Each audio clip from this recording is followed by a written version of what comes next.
آج ہے 12 اکتوبر اور آج کے دن ہمارے فیملیز کے اوپر میں ایسی سچویشن کریٹ ہوئی تھی نا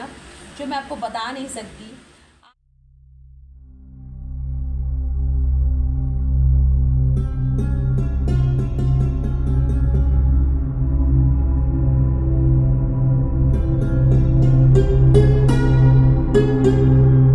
تو بچوں، جیسا کہ آج ہم تم لوگوں کو فضائل اعمال پڑھ کے سنانے والے ہیں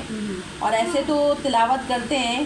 لیکن کچھ چیز جو ہے ہم لوگ مسلم ہیں تو ہم لوگ کو بہت سارا چیز جو ہے دائرہ بہرہ کے کرنا پڑتا ہے. تو حدیث سے متعلق یہی ہے کہ ہم لوگ حدیث جو پڑھتے سمجھتے ہیں اور اس پر کوشش کرتے ہیں عمل کرنے کا، تو کرنا چاہیے تاکہ ہم لوگ اگر تھوڑا تھوڑا کر کے کریں تو انشاءاللہ اللہ کے رسول صلی اللہ علیہ وسلم کی شریعت کے مطابق آگے چل کے انشاءاللہ زندگی گزار پائیں گے اور اس میں نقصان نہیں ہوگا، اس میں ہم لوگوں کو خسارہ نہیں ہوگا، اس میں ہم لوگوں کا فائدہ ہی ہوگا. ٹھیک ہے، اگر ہم لوگ صلی اللہ علیہ وسلم کے شریعت کے مطابق زندگی گزاریں گے تو جیسا جو بھی ہے پھر بھی کوشش کرنی چاہیے، کوشش سے ہی انسان کچھ کر پاتا ہے. ٹھیک ہے، تو چلو بھائی ابھی حدیث پڑھنے جا رہے ہیں اور حدیث پڑھیں گے اور سمجھو کہ ہمارے حضور پاک صلی اللہ علیہ وسلم کیا بول رہے ہیں حدیث پہ. ٹھیک ہے، تو درود شریف پڑھو. اللہم صلی علی محمد وعلی محمد وبارک وسلم.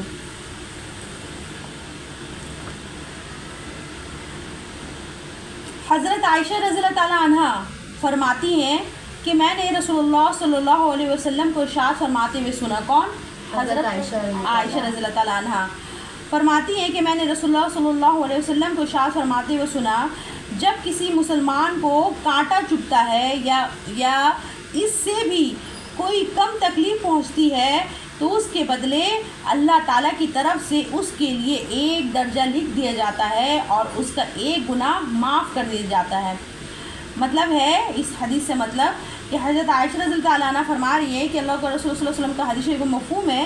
کہ جب کوئی مسلمان کو اگر کانٹا بھی چبھتا ہے یا کوئی اس کو مطلب ذرہ برابر بھی تکلیف ہوتا ہے تو اس کا 1 گناہ مٹا دیا جاتا ہے اور اس کا 1 درجہ جو ہے بلند کر دیا جاتا ہے. ٹھیک ہے،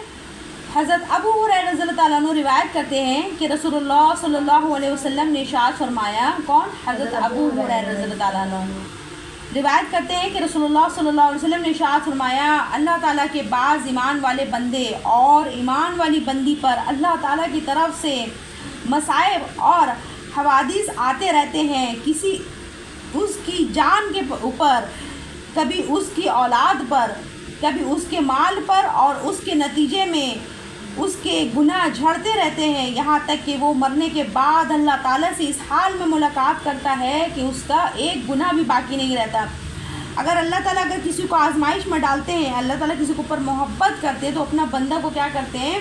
اس کے اوپر میں آزمائش ایسا ڈالتے ہیں کہ اس کے جو ہے اولاد کے اوپر مصیبت آتا ہے، اس کی جان کے اوپر، اس کے مال کے اوپر مصیبت آتا ہے، یہاں تک کہ ایسا مصیبت آتا ہے کہ مرنے کے بعد جس حال میں اللہ سے ملاقات کرتا ہے اس کا 1 بھی گناہ باقی نہیں رہتا ہے. تو اس لیے جب کوئی مصیبت دے تو اس میں صبر کرنا چاہیے، کیونکہ جب صبر کرو گی تو اللہ صبر کے بدلے بہت کچھ دیتے ہیں اللہ تعالیٰ. تو انسان آج کے دور میں صبر نہیں کرتا ہے، تو صبر سب سے بڑی چیز ہے. صبر ایسا چیز ہے کہ پہاڑ کو بھی راستہ ملتا ہے.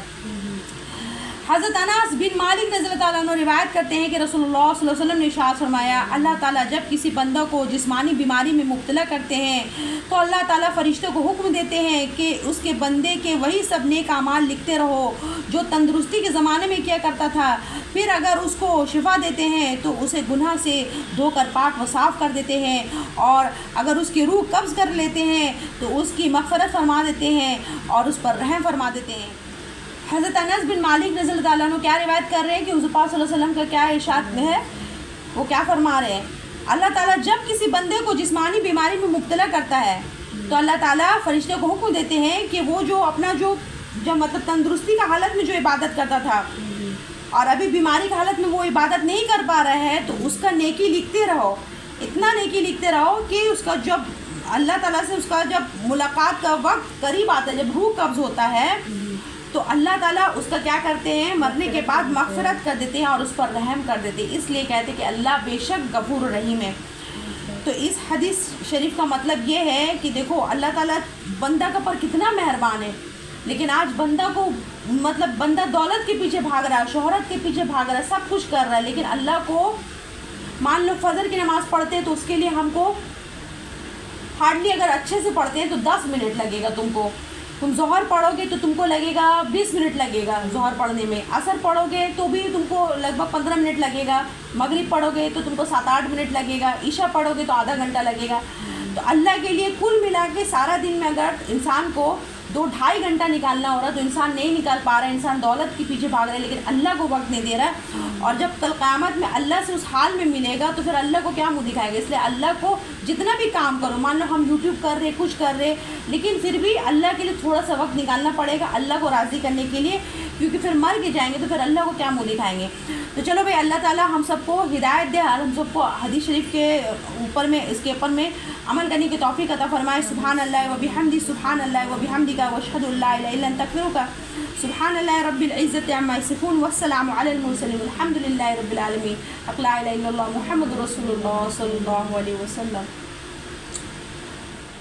السلام علیکم مائی YouTube family and very good evening. کیسے ہیں؟ الحمدللہ آپ سب اچھے ہیں اور آپ لوگ کی دعا اور اللہ تعالیٰ کی فضل و کرم سے میں بھی بہت اچھی ہوں. تو جیسا کہ آپ نے دیکھا آج میں نے اپنے بچوں کو حدیث کی تعلیم دی. حدیث میں اللہ کے رسول صلی اللہ علیہ وسلم نے کیا بتایا ہے اور اللہ تعالیٰ کس چیز سے خوش ہوتے ہیں اور اللہ تعالیٰ کس چیز سے ناراض ہوتے ہیں. تو میں نے اپنے بچوں کو یہ ساری باتیں بتائی اور اس پر عمل کرنے کی بھی کوشش کرتی ہوں میں بھی, اور اپنے بچوں کو بھی دین کی تعلیم سکھاتی ہوں. اور دین کی جتنے ہوتا ہے قرآن کے حوالے سے اور حدیث کے حوالے سے سب میں گھر پہ ہی ان لوگوں کو ٹیچ کرتی ہوں, تاکہ ہم لوگ جب دنیا سے رخصت ہو جائیں تو ہمارے بچے جو ہے یہ اہل ثواب کرتے رہیں ہمارے لیے اور ہمارے مرحوم کے نام پر, جیسا کہ ہماری امی نے, ہمارے پاپا نے, ہمارے بھائیوں نے ہمیں سکھایا. اور میں اپنے بچوں کو اسلامک نالج دینے کی کوشش کرتی ہوں اور چاہتی ہوں کہ ہمارے بچے جو ہے اس پر عمل کریں. اور ہم لوگ بھی عمل کرتے ہیں, کوشش کرتے ہیں کہ بھائی ایسا کوئی کام نہ کریں جس سے اللہ ناراض ہو جائے. لیکن آپ جانتے ہیں کہ میں یوٹیوب پہ آئی ہوں, میرا مقصد یوٹیوب پہ آنے کا صرف یہی ہے کہ بھائی میں چاہتی ہوں کہ اگر میں انشاءاللہ کبھی بھی یوٹیوب میں سکسیس ہو جاؤں تو پھر انشاءاللہ آگے آپ میرے لائف میں بہت ساری چینجز دیکھیں گے. میرا مقصد پیسہ کمانا نہیں ہے یوٹیوب سے, میرا مقصد صرف ہے کہ یوٹیوب میں ایک نام, ایک شہرت حاصل کروں. تو ابھی اقرا کو میں نے قرآن شریف پڑھانے کے بعد میں نے اسے اسلامک ریٹین کرنے کے لیے دیا ہے, یعنی کہ عربک کا ہوم ورک دیا ہے, کیونکہ گھر پہ میں ہی اس کو ٹیچ کرتی ہوں. اور چاہے وہ میری افرا ہو یا اقرا ہو, اپنے بچوں کو کافی حد تک جو ہے میں اسلامک نالج دیتی ہوں تاکہ میرے بچے اس پر عمل کریں اور میں بھی اس پر عمل کروں. اور آج کا جو ٹاپک ہے آپ نے وہ ٹائٹل, تھمبنیل, ڈسکرپشن سے اندازہ لگا لیا کہ میرا ٹاپک یعنی کہ میرا بلاگ کس چیز پر ہے. آج ہے 12 اکتوبر اور آج کے دن ہمارے فیملیز کے اوپر میں ایسی سچویشن کریٹ ہوئی تھی نا جو میں آپ کو بتا نہیں سکتی. آج ہی کے دن میرے پاپا کا انتقال ہوا تھا اور وہ سڈنلی ایک حادثہ کہیں یا وہ اللہ کی مرضی ہے, لیکن یہ اللہ کی مرضی کے بغیر کوئی پتہ بھی نہیں ہلتا, لیکن ان کی موت ہی ویسی تھی تو دنیا سے جانا تھا. اور جب اللہ کسی سے محبت کرتے ہیں نا تو اس کو آزمائش میں ڈالتے ہیں اور اس کا کوئی ایسا چیز لے لیتے ہیں, یعنی کہ حدیث شریف کا مفہوم ہے کہ اللہ کسی سے محبت کرتا ہے اور اس کی ایسی کوئی چیز لے لیتا ہے جس پر اگر بندہ صبر کرتا ہے تو اللہ اس کا انعام بھی دیتا ہے, یعنی کہ اجر انعام بھی بندہ کو ملتا ہے. اور جس وقت پاپا کا انتقال ہوا تھا نا اس وقت لگ بھگ اقرا ایسی 4 سال کی تھی اور افرا ایسے 10-11 سال کی تھی. اور آپ سمجھ سکتے ہیں جس وقت میرے پاپا کی انتقال ہوئی تھی نا, ہم سبوں کے اوپر میں یعنی کہ ہمارے جتنے بھائی, یعنی 4 بھائی, ہم لوگ 2 بہن ہیں, سب کے اوپر میں ایسے سڈنلی مطلب مصیبت آن پڑی تھی نا. آپ یقین جانے نا جب سب کو کال آیا نا صبح 7:45 بجے کہ پاپا انتقال کر گئے, اور ان کی موت اتنی اچھی ہوئی نا, میں آپ کو بتا رہی ہوں نا کہ جب وہ مارننگ میں اٹھے نا تو ان کا مطلب نماز اتنے پابند تھے, یہاں تک کہ ان کا روزانہ کا سورہ ملک کا ان کا معمول تھا. اللہ ان کو جنت الفردوس کا اعلیٰ مقام عطا کرے اور ہمارے جتنے مرحوم مرحومات کو جنت الفردوس کا اعلیٰ مقام عطا کرے, آمین ثم آمین یا رب العالمین. تو جب وہ صبح اٹھے نا تو ان کی فجر قضا ہو گئی. امی کو انہوں نے بولا کہ بھائی ایک کام کرتے ہیں, فجر قضا ہو گئی ہے تو چلو بھائی ساتھ میں نماز پڑھ لیتے ہیں. امی نے بولا کہ آپ پڑھ لیجئے میں بھی جو ہے فارغ ہو کر یہاں پر یعنی کہ کلیننگ وغیرہ کرنے کے بعد میں انشاءاللہ میں بھی آتی ہوں نماز کے لیے۔ وضو کر کے وہ آئے، آنے کے بعد میں انہوں نے امی کو گلاس دیا کہ یہ گلاس پہ پانی بھر دینا، اور کھجور جو ہے وہ بس بولے تھے کہ میں وضو کر کے آؤں گا، کھجور لوں گا، پانی پیوں گا اور میں نماز کے لیے متوجہ ہو جاؤں گا۔ لیکن اللہ کو بلانا تھا ان کو اپنے پاس میں، اور بس اسی وقت ان کو ہارٹ میں پین ہوا اور وہ دنیا سے رخصت ہو گئے، اور وضو کے حالت میں ان کا انتقال ہوا۔ یہ بہت بڑی خوشی کی بات ہے۔ اللہ ہم سبوں کو ایمان کے حالت میں بھیجے ہیں، اور ایمان کے حالت سے ہی دنیا سے رخصت کرنے کی توفیق عطا فرمائے، اور اللہ کے رسول صلی اللہ علیہ وسلم کی شریعت کے مطابق زندگی گزارنے کی توفیق عطا فرمائے۔ جو انسان کسی سے معافی مانگتا ہے تو وہ اللہ کے نظر میں جو ہے اس کی عزت اور بڑھ جاتی ہے، اور جو انسان تکبر کرتا ہے تو پھر اللہ اس کا معاملہ ویسے ہی کرتا ہے۔ اتنے تو دین کی سمجھ ہے مجھے، لیکن ہر سال میں اپنے پاپا کے لیے جتنا ہو سکتا ہے میں کرتی ہوں۔ جب سے ان کی انتقال ہوئی ہے میں مسلسل ہر سال یعنی کہ 12 اکتوبر کے دن میں ان کے لیے روزے رکھتی ہوں، نفلی روزے، اور ان کے لیے دعائیں مغفرت کرتی ہوں، تاکہ میری زندگی کی جو بھی میں نے عبادت کی ہے وہ میرے پاپا تلک پہنچے، کیونکہ انہوں نے جس طریقے سے چھوٹے پر ہم پر رحم کیا، ہم سبوں بھائی بہنوں پر رحم کیا، اللہ تعالیٰ بھی ان کی قبر پر ویسے ہی معاملہ کرے، اور ان کی قبر پہ بھی اللہ تعالیٰ رحمت نازل کرے، آمین۔ اور اپنے ابو امی کے لیے ہم لوگ کو کرنا بنتا ہے، کیونکہ انہی کے وجہ سے آج جو بھی ہم لوگ یہاں پر ہیں انہی کی وجہ سے ہیں، کیونکہ انہوں نے ہمیں پڑھایا لکھایا، جتنا ہو سکا ہم سبھی بھائیوں بہنوں کے لیے کیا، شادی دلوائی، اچھے سے اچھے شادی میں انتظامات کروائے۔ کہیں نہ کہیں اگر آپ فرما بردار اولاد ہیں تو آپ اپنے ماں باپ کا احسان ماں باپ کے گزر جانے کے بعد بھی ضرور رکھیں گے، کیونکہ آج اگر ہم لوگ، یہی بولوں گی کہ آج اگر ہم لوگ جس مقام پر ہیں یا اپنے شوہر کے گھر پر ہیں عزت و آبرو کے ساتھ میں، تو اپنے ماں باپ کے بدولت ہی ہیں، اور اپنے بچوں کو بھی یہی سکھاتے ہیں کہ کبھی کسی کا دل کو ناراض کر کر کوئی کام مت کیا کرو، اسپیشلی ماں باپ کو ناراض کر کے کوئی کام نہ کیا کرو، تاکہ اگر ماں باپ ناراض ہوتا ہے تو حدیث شریف کا مفہوم ہے کہ اللہ بھی ناراض ہوتا ہے، اور اگر ماں باپ خوش ہوتے ہیں تو اللہ بھی خوش ہوتا ہے۔ ماں باپ کو مسکرا کر دیکھنا بھی ایک عبادت ہے۔ اگر آپ نیکی نہیں کرتے ہیں چلو کوئی بات نہیں ہے، نماز نہیں پڑھتے ہیں کوئی بات نہیں، تہجد گزار نہیں ہے کوئی بات نہیں ہے، لیکن اگر آپ کا حسن سلوک ماں باپ کے ساتھ اچھا ہے تو وہی آپ کا جنت میں جانے کا ذریعہ بن جائے گا۔ اور بس میرا جو فرض بنتا ہے میں ہر سال ان کے لیے کرتی ہوں، کیونکہ میں دنیا کو دکھا کر رو کر یہ چیز ثابت نہیں کر دوں گی کہ ہاں میں بہت زیادہ اپنے پاپا سے پیار کرتی ہوں۔ ہم سبھی بھائی بہن اپنے پاپا سے بہت زیادہ پیار کرتے ہیں، لیکن ہم لوگ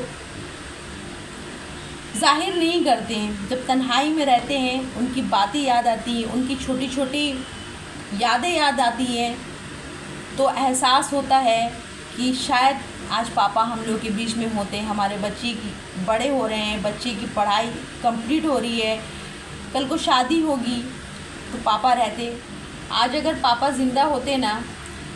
تو افرا بورڈز کی ایگزام پاس کی، میری آپی کی لڑکی نے بورڈز کی ایگزام پاس کی، آج ماشاءاللہ وہ گریجویشن فرسٹ ایئر پہ ہے، بھائی کی بچیاں ہیں وہ گریجویشن فرسٹ ایئر پہ ہے، کوئی 10 کا بورڈز کا ایگزام دینے والا ہے، افرا کلاس 11 میں ہے، اقرا جو ہے وہ بھی ماشاءاللہ ایک وقت آئے گا وہ بھی بورڈز کے ایگزام میں پاس کرے گی انشاءاللہ۔ تو ہمارے جتنے گھر کے بچے بچیاں ہیں نا الحمدللہ سب کا وقت آئے گا پڑھنے کے بعد میں ایک ایمبیشن کی طرف میں ایک کریئر بنانے کو، لیکن کہیں نہ ایسا تھا کہ پاپا کسی کا یہ مقام دیکھ نہیں پائے، تو بس ان کی کمی محسوس ہوتی ہے اور ان کے لیے نیکیاں کرتی ہوں، اور بس کوشش کرتی ہوں کہ بس جو بھی نیکیاں کرتی ہوں، چاہے وہ روزے ہو یا صدقہ ہو یا خیرات ہو، اس کا پورا اہل ثواب پاپا تک پہنچے. اور اپنے بچوں کو جو بھی ہم لوگ سکھاتے ہیں، کوشش کرتے ہیں اپنے بچوں سے یہ چیز کہنے کے لیے کہ بابو اگر ہم لوگ بھی کل دنیا سے رخصت ہو جائیں تو بھائی ہم لوگ کے لیے بھی تھوڑے بہت اہل ثواب ضرور کرتے رہنا، تاکہ ایسا نہ ہو بھائی کہ آج اگر ہم لوگ اپنے بچے کو دنیاوی تعلیم اتنے زیادہ دے دیتے ہیں اور دین کی تعلیم کافی حد تک کم دیتے ہیں،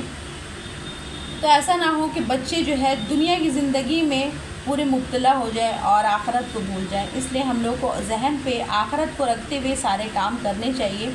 حالانکہ آپ جانتے ہیں کہ افرا شوٹ کا کام کرتی ہے، وہ اسٹڈی کے سائڈ میں وہ اپنا شوٹ کا بھی کام کرتی ہے. جس وقت وہ فری رہتی ہے اسی حساب سے وہ کانٹیکٹس لیتی ہے شوٹس وغیرہ کا، یعنی کہ وہ برائڈل وغیرہ کا شوٹ کرتی ہے. لیکن میں اس کو بھی یہی بولتی ہوں کہ تم جو کچھ بھی کرو ایک لمٹس میں، ایک دائرے میں رہ کر کرنا، اور زندگی میں اس چیز کو اپنا عادی مت بنا لینا کہ ہاں بھائی مجھے زندگی میں اس چیز کو کرتے رہنا ہے. سوشل نیٹ ورک سے کوئی مسئلہ ہے تو اس چیز کو اپنا ہیبٹس مت بنا لینا. فیوچر میں فار ایگزامپل آپ لے لیجیے ثنا خان کو، وہ اتنی ماڈرن تھی لیکن آج الحمدللہ مفتی انس کے ساتھ میں شادی ہونے کے بعد میں اس کے لائف میں کتنے زیادہ چینجز آ گئے. آج ہم لوگ اتنا چینجز نہیں لا پا رہے. انشاءاللہ ہوگا، یہ چیز ہوگا، لیکن وقت لگے گا، لیکن انشاءاللہ ضرور ہوگا. لیکن یہی کوشش کرتی ہوں کہ اس نے اپنے لائف میں بہت سارے چینجز لے آئی. تو وہی چیز کو دیکھنا ہے کہ بھائی جب ایک بالی ووڈ کی فیمیل لیڈی اپنے لائف میں اتنے چینجز لاتی ہے تو ہم لوگ اپنے لائف میں کیوں نہیں لا سکتے ہیں. لیکن سب سے بڑی بات ہے نا کہ شیطان کہیں نہ کہیں ہم لوگ کو اس چیز کے لیے روکتا ہے. اس کے لیے اللہ سے ہم سبوں کو، شیطان کے سر سے اللہ سے ہم سبوں کو پناہ مانگنا ہے اور اللہ سے دعا کرنی ہے کہ اللہ تعالیٰ ہم سبوں کو حضور پاک صلی اللہ علیہ وسلم کی شریعت کے مطابق زندگی گزارنے کی توفیق عطا فرمائے. بس یہی بولنا چاہوں گی کہ اللہ تعالیٰ سب کچھ کر سکتے ہیں، اور اللہ تعالیٰ جو اتنا بڑا نظام چلا رہے ہیں یہ سب کچھ اللہ کے ہاتھ میں ہے. اور جب آپ جھوٹ سے، غیبت سے، چغلی سے پرہیز کریں گے اپنی زندگی میں نا، تو آپ کی ہر ایک دعائیں قبول ہوگی. آپ دیکھیں گے اس چیز کو آزما کر، جب انسان غیبت کرتا ہے، چغلی کرتا ہے، حسد کرتا ہے، تو اللہ اس کی دعائیں کو بھی قبول نہیں کرتا ہے. تو یہ چیز آپ سمجھنے کی کوشش کریں کہ اگر ہم اس چیز سے اگر بچیں گے تو اللہ تعالیٰ دعاؤں میں اتنی تاثیر ہوگی نا کہ آپ کی دعائیں اگر آپ کچھ بھی مانگو گے نا، جو جائز دعا ہوگی وہ اللہ کے عرش کو جائے گی، اور انشاءاللہ وہ دعا بہت جلد قبول ہوتی ہے. اور اس چیز کو میں نے آزمایا، کیا اس چیز کو میں نے دیکھا ہے. آپ کو میں ابھی بتا نہیں سکتی ہوں، ابھی میں روزے کے حالت سے ہوں اور میرا وقت کا تقاضا ہے، افطار کو وقت ہو چلا ہے. یہ تو کافی ساری بات میں آپ سے شیئر کرتی انشاءاللہ بعد میں کبھی اپنے فرصت سے نیکسٹ کبھی بلاگ میں شیئر ضرور کروں گی. کیونکہ میں نے جب اللہ سے ہاتھ اٹھا کر اللہ سے دعائیں کی ہوں، اللہ میری دعاؤں کو رد نہیں کرتا ہے. پتہ نہیں کیوں، کیونکہ میرے شوہر یعنی کہ میرے ہسبینڈ اسپیشلی یہ چیز جانتے ہیں کہ میں غیبت، چغلی اور یہ تانا کسی، اس کی بات یہ سب چیز سے میں بہت پرہیز کرتی ہوں. اور سب سے بڑی بات ہے نا، امی جو دعائیں دیتی ہے نا، امی کو راضی کرتی ہوں. کیونکہ پاپا تو رہے نہیں، لیکن امی کو خوش کرنے کی کوشش کرتی ہوں. پاپا بھی جو تھے وہ بھی بہت زندگی میں دعائیں دے کر گئے ہیں، ایسے نہیں سر پہ ہاتھ رکھ کے وہ دعائیں دیتے تھے. اور سب ہمارے 6 بھائیوں بہنوں کو، یعنی کہ 2 بہنیں 4 بھائیوں کو پاپا نے بہت دعائیں دی ہیں، بہت زیادہ دعائیں. اور اللہ تعالیٰ جو آج وہ دنیا سے رخصت ہو گئی، یعنی کہ ان کی روح عالم برزخ میں ہے اور ان کا شب جو ہے وہ قبر میں ہے.